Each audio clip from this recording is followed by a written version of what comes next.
அருள்மிகு அக்னீஸ்வரர் திருக்கோவில் பொங்கும் சனீஸ்வரர் திருக்கொள்ளிக்காடு கூட்டத்தை பாருங்கள்.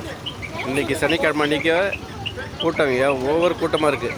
சரியான கூட்டம் இன்றைக்கி பாருங்கள். எவ்வளோ பாசிட்டிவிட்டி பாருங்கள்.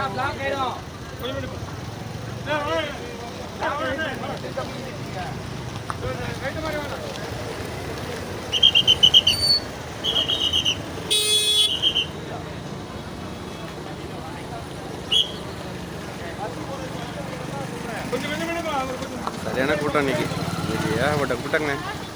அது மார்கழி மாதம். இன்றைக்கி தேதி 27/12/2025. இன்றைக்கி கூட்டம் அவ்வளோ கூட்டம். வண்டி நிற்கிறதுக்கே இடம் இல்லைங்க. அவ்வளோ இடம் இருக்குது பாருங்க. நான் வெளியில் நின்று எடுக்கிறேன் பாருங்க. அவுட்டரில் எடுக்கிறேன். கூட்டம் இன்னும் உள்ளே ஏகப்பட்ட கூட்டமாக இருக்குது. சரியான கூட்டம் பாரு.